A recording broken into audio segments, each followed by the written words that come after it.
Welcome again to Mekankie, my channel about Tantra, the Kundalini energy, and breathing. Today we're gonna talk a little bit deeper about conscious breathing. We're gonna discuss inhaling, retaining, and exhaling.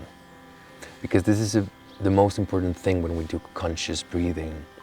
And usually when we breathe, this just happens naturally and we are not paying attention to it. We can really enter to deep states of meditation when we just observe our breathing as it happens. Not by forcing it in any way, just as it happens. And that will obviously trigger and open the door for us to enter to really high states of consciousness. But what I want you to really be conscious today is how we can project our breathing and really harvest energy, harvest more amount of everything our breathing can offer us. And that happens with our diaphragm. When we stretch our diaphragm, beautiful things happen. You can make this muscle to really go fast, and you can breathe faster than what you do normally, or you can do it slowly. You can really inhale, retain, and exhale slowly, or you can do it in a natural pace.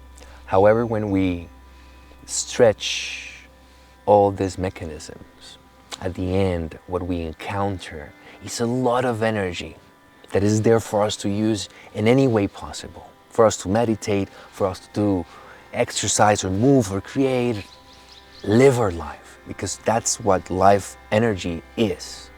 For us to do whatever we want in life. So usually we are not trained to be and inhabit our breathing slowly or fast. It is really weird for us. But for example, when we do fast breathing, it can give us a lot of rushes of energy. We can feel heat and things going like around our body, effervescent sensations all over the place. So when we are able to inhale slowly, to hold our breathing and then exhale slowly, we enter to really intense spiritual dimensions of ourselves.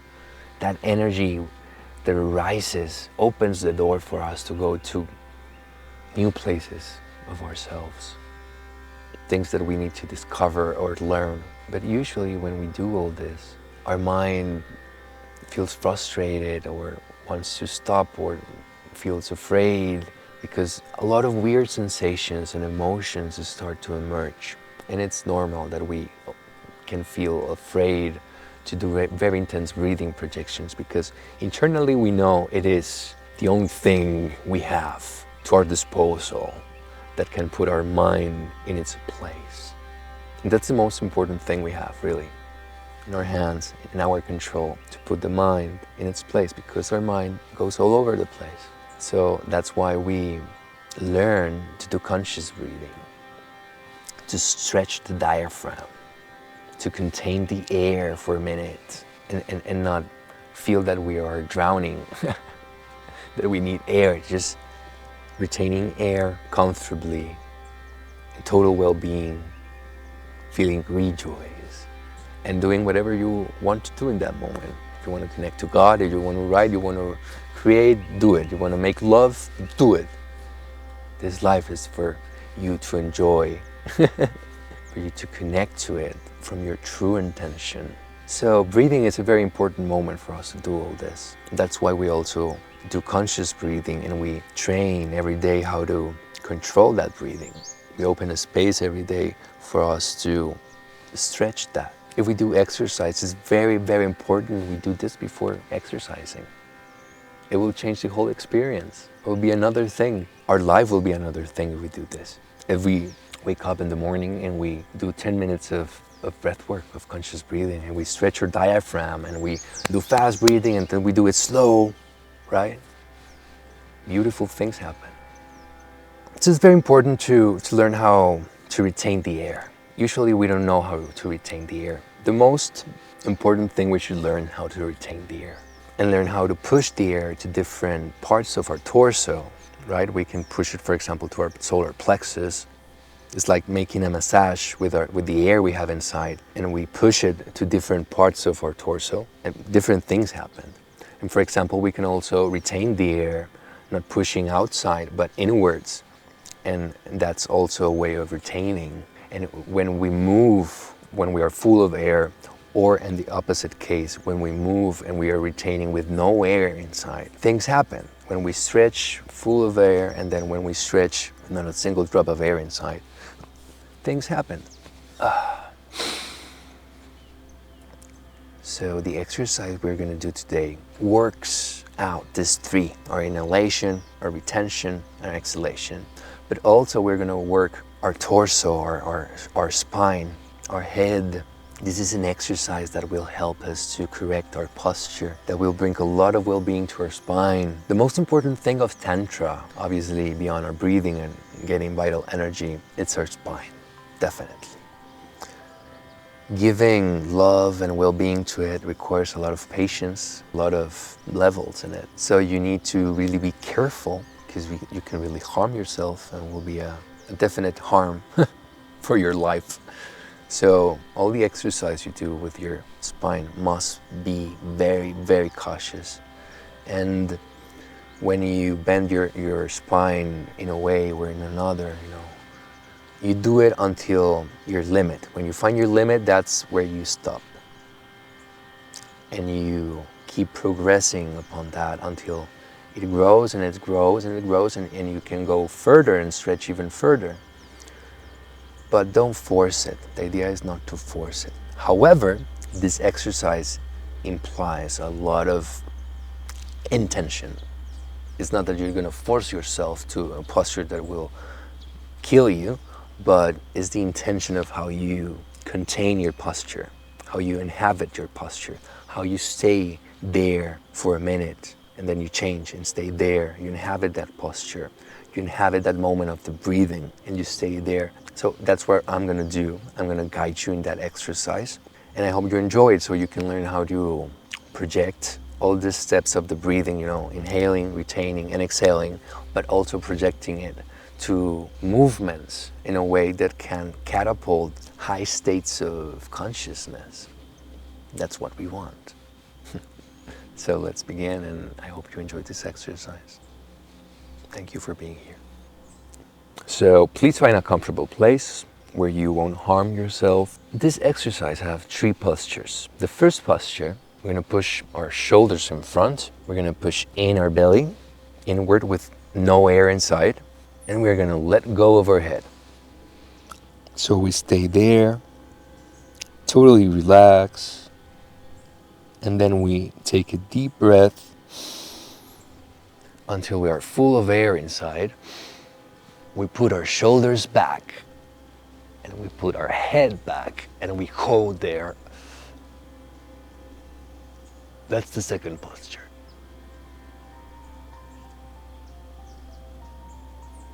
Then the third posture, our shoulders gets to their normal state, our head too, and we don't start exhaling from here.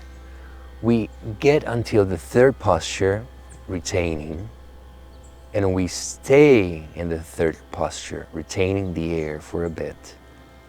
And after that, we can start exhaling.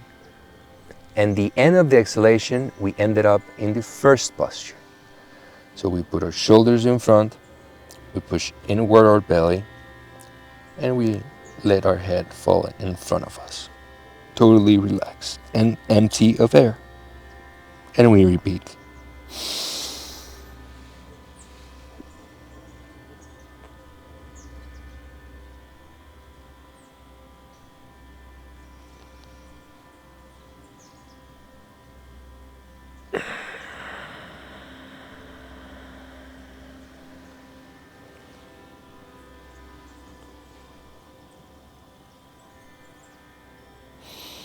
And we keep doing that. So we're going to start doing it, okay? Let's begin in the first posture. Shoulders in front of us. We let go of our head and we push inward our belly with no air inside. We stay there a bit. And we take a deep breath. And we go to the second posture, shoulders straight backward. We hold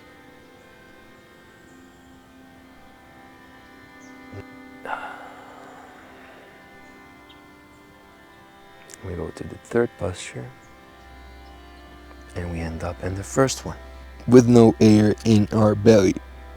And we repeat.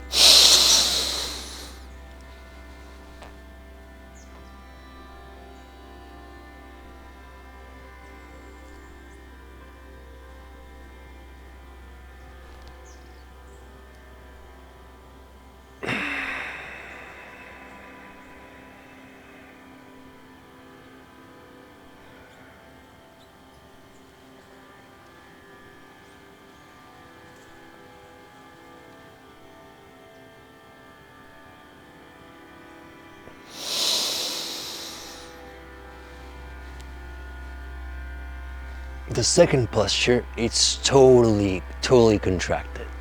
All of our body should be contracted while we hold the air inside. Then we go to the third posture, and this one is relaxed. Our body is relaxed, but we're still holding the air. And the first one, it's totally relaxed. We are not forcing anything in our body.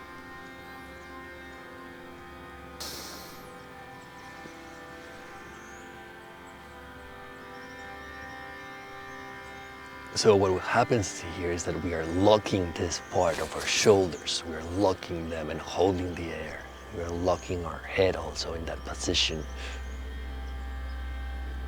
And we are pushing the air from inside outside a little bit, for example, in our solar plexus.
When you start repeating it, it starts to happen normally, so you just let it go.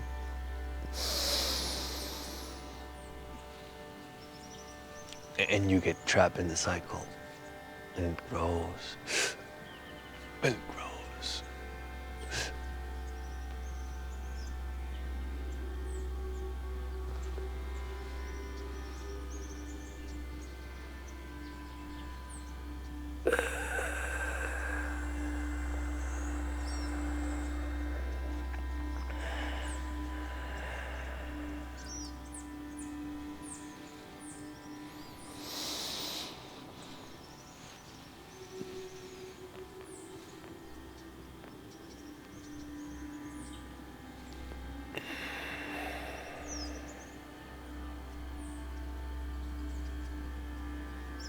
So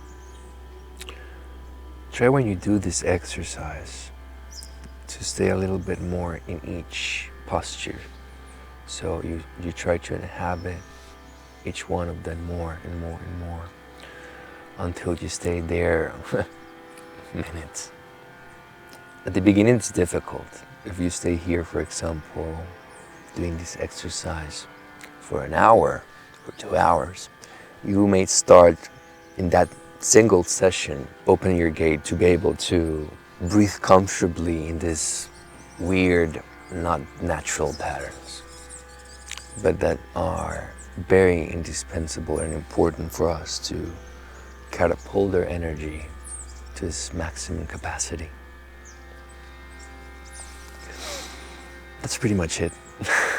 I hope you keep doing this exercise, at least do it 20 minutes. But if you've done it with me, you've felt the intensity of how it starts building in each repetition more and more energy until it just takes us out of ourselves.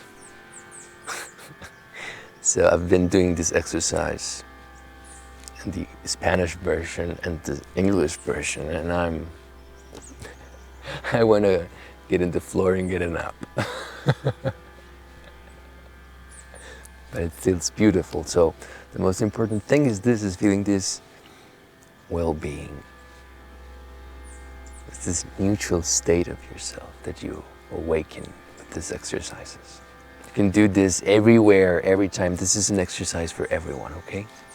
Kids, elderly people, everyone can do this. And it gives a lot of well-being to our spine. When we work Tantra and when we work breathing, we are giving well-being to our spine that is contracted and stiff in different parts of it, for the energy to flow around it without restrictions, without obstructions. So this exercise, usually all human beings, in different ways, we need to arrange our postures. Our posture is usually not good in the majority of people. I'm also working my posture. It's painful and it's difficult, and you have to do it gradually because you can harm yourself. And I also started when I was old. I wasn't that young, so it hurts a little bit more. But gradually, our spine and our posture starts to recompose and to be in its natural place. And that's the idea of these exercises. That's the idea of Tantra, of repeating a posture or a movement and breathe it in and out and hold it also. These three things are the most important things we can do consciously in our body. So please do it yourself and try to know these three dimensions of you. Learn how to breathe fast, how to breathe slow, and catapult yourself to your natural state of well-being. Thank you.